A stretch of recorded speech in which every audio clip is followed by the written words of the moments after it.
दोस्तों आज भी हमारे देश के अंदर बहुत सारे ऐसे केसेस हैं जिनको एक कदम भी नहीं चलने दिया जाता और उनको वहीं पर दबा दिया जाता है। कुछ लोगों को भय दिखाकर दबा दिया जाता है, कुछ को दबंगियत की वजह से दबा दिया जाता है, लेकिन कुछ ही लोग ऐसे होते हैं जो मानते नहीं, अपनी जिद पर अड़ जाते हैं और उन आरोपियों को सजा दिलाकर रहते हैं। दोस्तों, आज की घटना जो मैं आपको बताने जा रहा हूं, इसमें एक लड़की उसके साथ 7-7 लोग दरिंदगी करते हैं और दरिंदगी करने के बाद एक बार के लिए वो लड़की उन्हें माफ भी कर देती है, उन्हें भूल जाती है। लेकिन वो लोग उसका पीछा नहीं छोड़ते, वो लोग उसके पीछे उसके जहां पर वो काम करती है वहां तक पहुंच जाते हैं और एक दिन ऐसा होता है उस महिला का वीडियो वायरल कर दिया जाता है। अब वो वीडियो पुलिस के पास पहुंच जाता है, उस महिला के पास भी पहुंच जाता है। पुलिस उसके पास पहुंचती है और जब उससे पूरा मामले के बारे में जानकारी लेती है,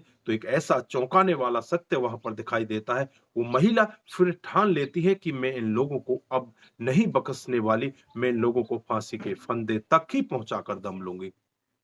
उसके बाद उसकी शादी को भी तुड़वा दिया जाता है, उसके घरवालों को डराया जाता है, हर तरह से उसे यातना दी जाती है, लेकिन वो लड़की इस तरह से अडिग हो जाती है कि मुझे इन लोगों को सजा दिलाकर ही रहनी है। फिर एक दिन ऐसा आता है कि जज साहब उन सबको उम्र कैद की सजा सुनाते हैं, साथ में ही 25-25 हजार रुपए का जुर्माना भी लगाते हैं। अदालत के अंदर तालियां बजने लगती हैं और सभी लोग उस महिला की वाहवाही करने लगते हैं, उसको सलूट करने लगते हैं। दोस्तों, क्या था पूरा मामला, कितनी यातनाएं उसके साथ में दी जाती हैं, अगर आप भी एक बार मामले को सुनेंगे तो एक बार के लिए आपकी भी रूह कांप जाएगी। आइए दोस्तों, जानते हैं पूरा मामला क्या था। नमस्कार, जय हिंद। आप देख रहे हैं एपीएच न्यूज राहुल रावत के साथ। तो दोस्तों, आज की जो हकीकत की घटना आपको बताने जा रहा हूं, उत्तर प्रदेश में एक जिला पड़ता है मुजफ्फरनगर और इसी का एक शाहपुर एरिया है। ये शाहपुर एरिया की हकीकत की घटना है। यहाँ पर रीना नाम की एक लड़की जो अपनी पढ़ाई पूरी करने के बाद एक क्लिनिक में लग जाती है और वहीं पर जॉब करने लगती है।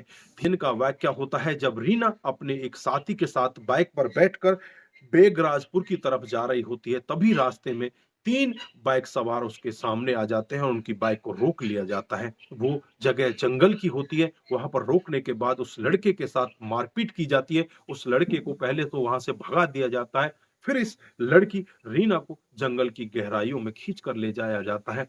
3 लोग बारी बारी से इसके साथ दरिंदगी करने लगते हैं। ये लड़की रोती रहती है, चीखती रहती है, चिल्लाती रहती है, कोई भी इसकी आवाज सुनने वाला वहां पर नहीं होता। उसके बाद ये 4 लोगों को और अपने साथ बुला लेते हैं, यानी कि कुल मिलाकर 7 लोग इस लड़की के साथ में दरिंदगी करते हैं। कई घंटों तक दरिंदगी होने के बाद जब उनके मन भर जाता है तो इस लड़की को छोड़ दिया जाता है। इससे जाने से पहले कहा जाता है कि अगर तूने इस सब के बारे में किसी को बताने की कोशिश की तो तुझे हम जान से मार देंगे। तेरा वीडियो बना लिया है, इस वीडियो को सोशल मीडिया पर वायरल कर दिया जाएगा। लड़की बहुत ज्यादा घबरा जाती है और वो इस क्लिनिक की जॉब को भी छोड़ देती है, अपने घर पर रहने लगती है। ये दरिंदे उसे बार बार बुलाने का यत्न करते हैं। फिर ये लड़की परेशान होकर यहाँ से गुड़गांव आ जाती है और गुड़गांव में जॉब करने लगती है। ये सातों दरिंदे उस लड़की के घर पहुंचते हैं और घर जाकर उसके माता पिता से उसका एड्रेस पता करते हैं, लेकिन माता पिता कहते हैं कि हमें पता नहीं हमारी लड़की कहाँ रहती है। अब इनमें से ही एक लड़का उस वीडियो को वायरल कर देता है और वो वीडियो इतनी तेजी के साथ वायरल होता है, हर जगह इंस्टाग्राम पर, सोशल मीडिया की और साइटों पर, व्हाट्सएप पर, हर जगह वो वीडियो तैरने लगता है और तैरता हुआ पुलिस स्टेशन पहुंच जाता है। पुलिस वाले भी जब इस वीडियो को देखते हैं तो उसमें साफ चेहरा दिखाई दे रहा था, एक लड़की है जिसके साथ में ऐसे 7 दरिंदे दरिंदगी कर रहे होते हैं। उसके बाद उस लड़की के पास जाया जाता है, उस लड़की को पुलिस अपने पास बिठाती है और बड़े आराम से उससे पूछताछ करती है। तो लड़की सभी लोगों के नाम बता देती है। वो कहती है कि इन 7 लोगों ने मेरे साथ में दरिंदगी की है, जिसमें एक का नाम सलाऊ, अब्दुल, राशिद, वादिद, सुमन, मोनू, राहुल, कुल मिलाकर ये 7 आरोपी होते हैं और 7 आरोपियों को पुलिस पकड़ लेती है और इन्हें जेल के अंदर बंद कर देती है। उसके बाद ये मामला कोर्ट में चलता रहता है और 1 साल के बाद ही इनमें से 6 आरोपियों को बेल मिल जाती है। अब ये 6 आरोपी बेल पर अपने घर आ जाते हैं, बाहर घूमने लगते हैं, लेकिन जो इनके वकील होते हैं, इनसे कहते हैं कि अगर इस लड़की ने अपनी स्टेटमेंट नहीं बदली, तो तुम्हें जरूर फांसी के फंदे तक पहुंचा देगी। उसके बाद इस लड़की के घर जाया जाता है। इसके घर वालों को पहले पैसे का लालच दिया जाता है और उसके बाद इन्हें डराया धमकाया जाता है, लेकिन ये लड़की मानने वाली नहीं होती। अब माता पिता इसकी शादी कर देते हैं और शादी करके दुल्हन बनकर ये अपने घर परिवार में पहुंच जाती है। वहां भी इनमें से एक दरिंदा पहुंच जाता है और इनके जो ससुराल वाले होते हैं उन्हें 25 लाख रुपए का ऑफर देता है। ससुराल वालों के मुंह में पानी आ जाता है। जो इसका पति होता है वो खुद ये कहने लगता है कि तू इस केस को वापस ले ले, लेकिन यहाँ पर जो लड़की होती है रीना, वो साफ मना कर देती है कि मैं इस केस को वापस नहीं ले सकती। यहाँ पर जो पति होता है वो इससे कहता है कि अगर तूने ये केस वापस नहीं लिया तो मैं तुझे नहीं रख सकता, मैं तुझे तलाक दे दूंगा। लड़की तलाक के लिए भी तैयार हो जाती है और अपने पति से तलाक लेकर अपने घर वापस आ जाती है।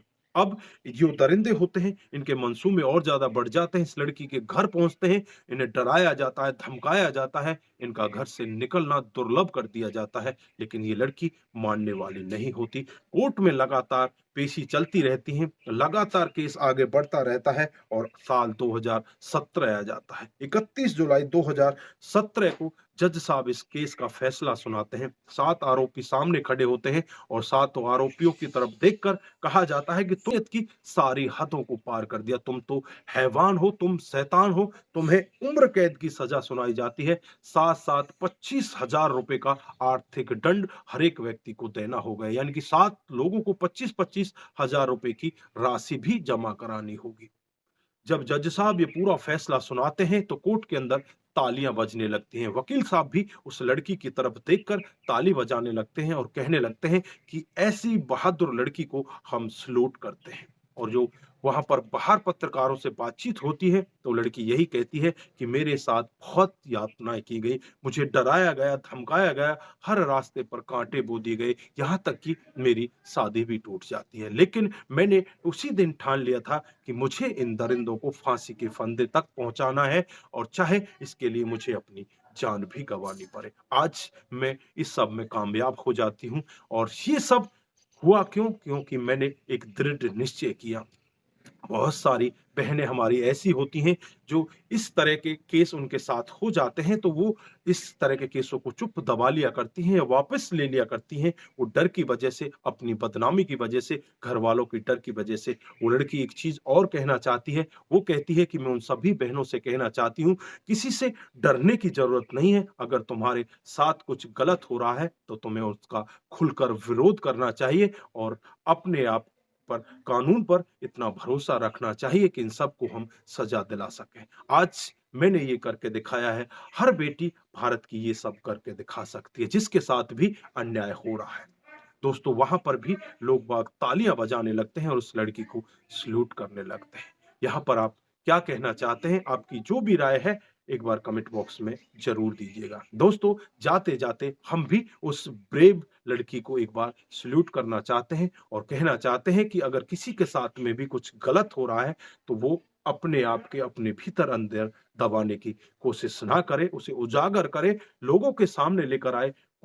कई बार तो ऐसा हो जाता है कि लोग बागों के सामने जब मामला उजागर हो जाता है तो लोग बाग खुद ही कैंडल मार्च लेकर सड़कों पर आ जाते हैं, पुलिस के ऊपर दबाव बना देते हैं और कई बार ऐसे मामले हो जाते हैं जो चुपचाप दब जाया करते हैं। तो दोस्तों किसी को भी इस तरह से डरने की जरूरत नहीं है, ऐसे मामलों को दबाने की जरूरत नहीं है, उन्हें उजागर करने की जरूरत है। और जो क्रिमिनल हैं, जो भेड़िया हैं, वो खुलेआम घूम रहे हैं, उन्हें जेल के अंदर बंद कराने की जरूरत है। तो दोस्तों आप जहां भी रहें सतर्क रहें, सावधान रहें और ऐसे क्राइम को अपने आसपास ना होने दें। नमस्कार, जय हिंद,